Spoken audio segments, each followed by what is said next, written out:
So feminist scientists are marrying shrimps. That's the intro. Hi, I'm a clinical psychologist, and on this channel we talk about everything related to, of course, psychology. So if you're interested, please keep on watching. Before starting this video, I want to remind you that I give in-person therapy.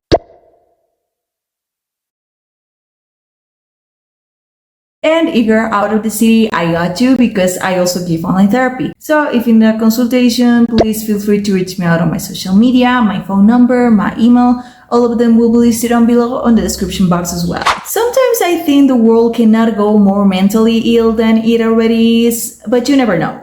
Seriously, you never know. Mental pathologies are right around the corner every single day. I was watching YouTube videos and I came across a Walsh's one talking about feminist scientists marrying shrimps. I seriously wanted to think that it was satire. I couldn't find any other explanation. Nonetheless, I decided to do my own research. I googled feminist scientist Mary Shrimp, and it turned out this stuff was real. This event was made for the sake of a scientific study that is now published in the form of an article for the Journal of Agriculture and Environmental Ethics. I'll be linking the article down below if you want to read this, or if you, as I did, want to check if this is true. But just by the intro, you're able to know how ridiculous this whole thing is. This is a love story that aims to change narratives about the Great Salt Lake through how people imagine brine shrimp in science, culture, and art. It explores the concept of hydrosexuality to mediate between these realms, enhancing feminist blue posthumanities and feminist biology with the art-based practices of queer advocacy you might not have heard of before. And throughout the entire thing, the author also displays their wokeness in many ways. Literally, right after the intro, you read this. The biologist and steward of the lake informs us how the early endeavors carried out by white geologists, biologists, and hydrologists sometimes objectify the lake's environment, which they identified as sterile, while at other times they romanticize it based on the same characteristic. She could have said geologists, biologists, and hydrologists have done previous studies on this lake, which they identify to be sterile, but I believe this is not true, hence why I am doing my own investigation. But no, as every other woke person does, she already needs to highlight the scientists were white, because remember, for woke individuals, white equals evil. So because white people are evil, they misinformed people for years, and now she feels the need to brainwash anyone reading this article with queer woke ideologies by debunking whatever these other white bad people discovered. Now, science always evolves, and it's okay to refute all the studies so we can discover new things and recognize every change every single thing goes through. You just don't need to highlight the race of the other scientists. It has nothing to do with the actual results. Mind you, there are more woke-related terms as colonization, cultural appropriation, capitalism, white male science, what every minority hates. Anyway, the real question is, why the hell the author and her friends are marrying shrimps? This study is meant to bring awareness of the exploitation of Utah's Great Salt Lake. And the way the author tries to do so is by assuming a hydrosexual position. And she thinks that the brine shrimp that lived in that lake will help her do that. And because she believes females are more able to identify the trends in environmental conditions and connect with them, when science has historically been a man's-dominated field and have discovered many things about environment too. Talk about equity. Now, she writes that she got inspired on this book called Assuming the Ecosexual Position, The Earth as Lover by Stephens and Sprinkle, published in 2021, a very woke era for the world already, in which they define ecosexual as, I quote, a person who finds nature romantic, sensual, erotic, or sexy, which can include humans or not. A new sexual identity, self-defined, or a person who imagines sex as an ecology that extends beyond the physical body. But Jaros, the author of this paper, gives us another definition of hydrosexuality. This term addresses more than human sensuality and sexuality, emphasizing fluidity and relationality. It fits within hydrofeminism, deploying watery thinking to dissolve what Cecilia Asberg describes as a hegemonic notion of the autonomous and bounded human subject, and queer ecologists, and amplifies hydrophilic logic as analyzed by Janine McLeod against the Capitalocene and fossil fuel products, a context relevant in Utah's history of the petroleum industry. Hydrosexuality offers a cultural understanding of water as a non-binary substance connecting all bodies of water on the planetary scale and facilitating a transition of a human desire from possessing nature to partnership in thriving for the multi-species survival of the blue planet. Building on Cleo Waffle-Hazard's work, this transition can be directed against settler colonial science.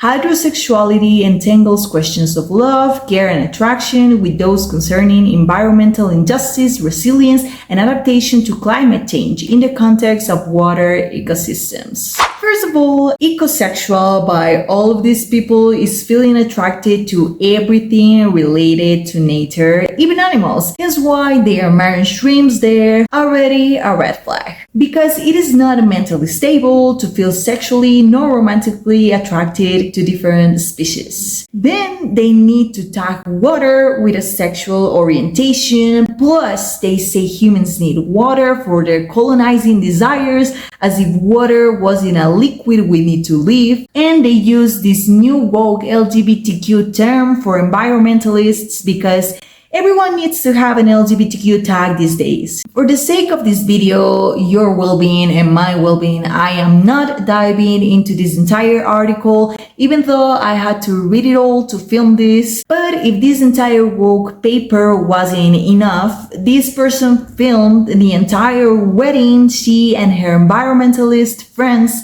had with the brine shrimp. Now, I have the link for a full 12-minute video that was posted on X, but the post was deleted. But Matt Walsh's video is still there, and I took a few clips from there so you can have an idea of what this marriage was like. Gathered here today to celebrate the wedding of the brine shrimp Artemia franciscana to the ecosexuals.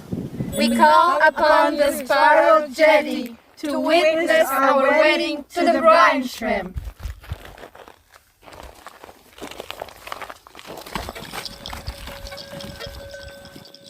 I am the spiral jetty. I've lived in this place since 1970, witnessing the ongoing environmental change in the Great Salt Lake.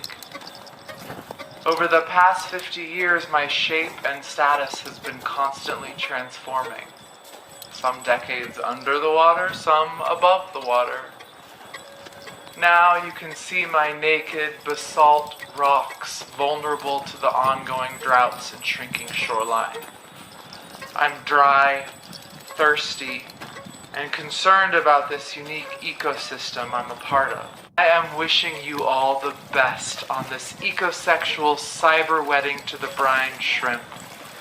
I am happy to be a part of this next chapter, because in the 70s when Robert Smithson put me here, the only things that mattered were my size, aesthetic shape, and his ambition to expand sculpture into this public land. Annie and Beth, are you ready to make a vow to the brine shrimp? Oh, yes, we are. Justina and Evelina, are you ready to make vows to the brine shrimp? Oh yes, we do. Yes, we do. Does anyone here object to this wedding between us humans and the brine shrimp? Speak now or forever hold your peace. Human! Human!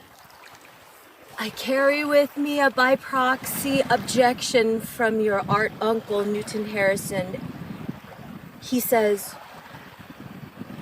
"But did you ask for consent from the brine shrimp?" Let's ask them. Oh, Uncle Newton. Let's ask them. We will ask the brine shrimp.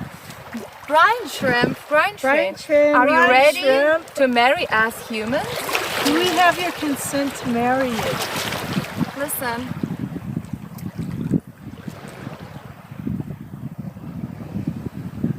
I hear yes. I hear yes. I don't hear no. I hear that they want our love and they consent.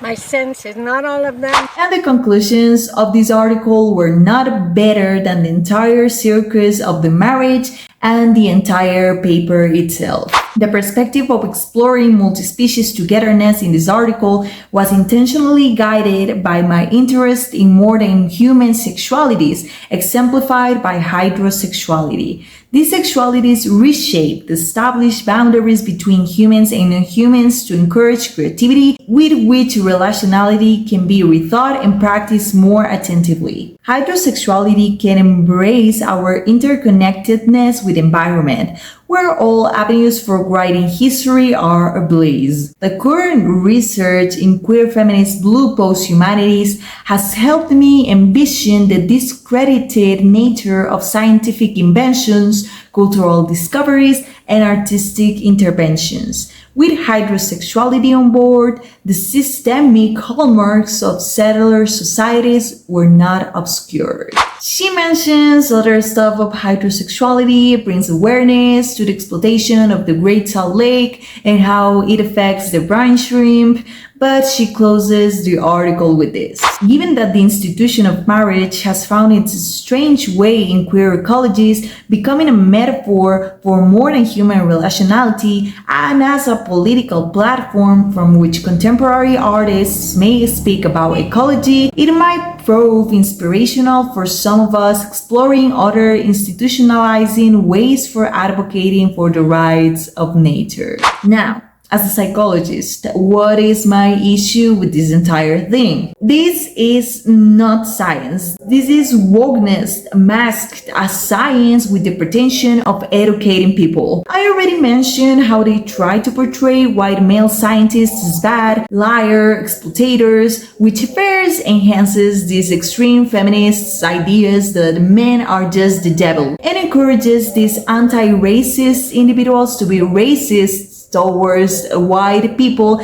because they are bad, which shows the double standards woke people practice every single day. When these people highlight that certain gender or race have been historically bad, it shows the resentment and bitterness they have towards the world. Oppression and slavery did happen in the past, ages ago. Why do you keep bringing it up? It shows your need to live through a victim mentality so society feels bad for you and gives you everything in an easy way so you won't have to put any effort. It shows that without your I am from an unlucky minority identity, you feel like nothing because you cannot find anything else that makes you who you are than being from a disadvantaged group, which is just a lack of self-esteem and self-confidence. It shows that you are not able to take responsibility from your own actions because you always try to find someone else that is guilty for your mistakes or lack of abilities. It's because of society, it's because of the patriarchy, it's because of white people, fat phobia.